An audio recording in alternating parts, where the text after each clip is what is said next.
Mr. President, can this be over now? Have the American people suffered enough? Or do Democrats need more? Democrats have snarled air traffic, they've damaged small businesses, they've left federal workers in line at food banks, they've jeopardized food assistance. Food assistance, Mr. President, for 40 million Americans. Are they satisfied now? Or does the far left want more?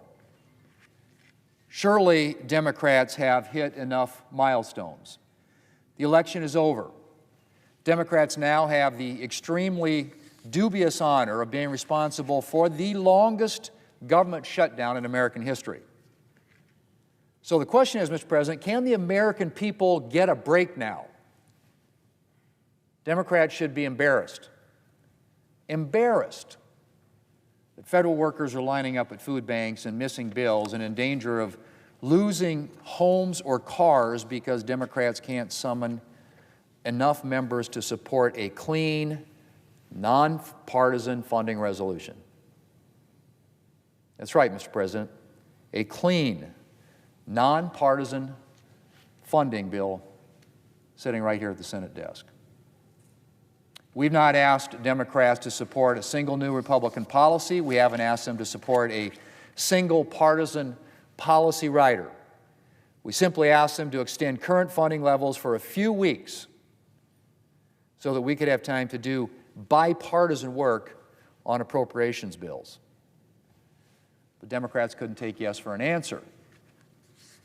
And on the subject of appropriations, Mr. President, if any Democrats cherish the faintest hope of still funding the government through a full-year appropriations process, a process that they've displayed, or I should say delayed, for 5 weeks and counting, they should vote for the clean, nonpartisan CR today.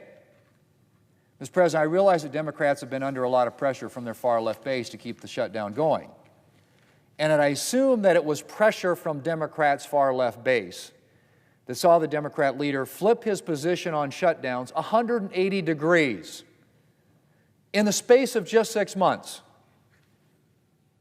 And I realize that there are a number of Democrats in the Senate who are not just yielding to pressure from the far left, but are themselves members of the far left and are happy to continue the shutdown forever, if it means somehow sticking it, they think, to President Trump.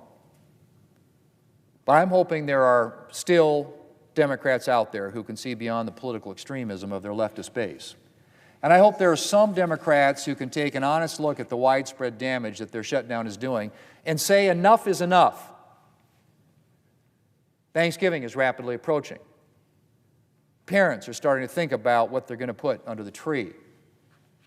The Democrats still want federal employees lining up at food banks at Thanksgiving, at Christmas. And on the topic of the holidays, it's an open question whether people will be able to spend it with their families this year if the shutdown continues. Air traffic has been snarled for weeks as a result of Democrat shutdown, and things are getting worse. The Transportation Secretary just announced yesterday that the government may be forced to close parts of our airspace if the shutdown continues into next week. Close airspace, Mr. President.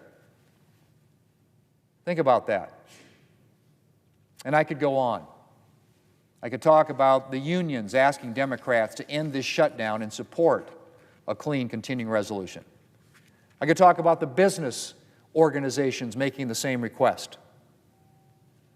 I could read the headlines about Head Start preschools closing and SNAP recipients who are worried about their benefits and National Guard units who aren't training, and on and on.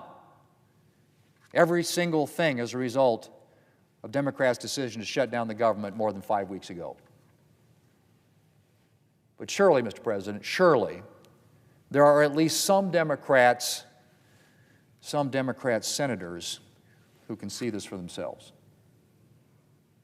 See this for themselves and realize it is past time to end this before the damage gets even worse.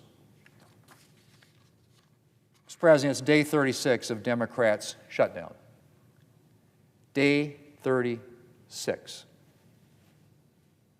How much longer are Democrats going to make the American people suffer? Mr. President, I yield the floor, and I suggest the absence of a quorum.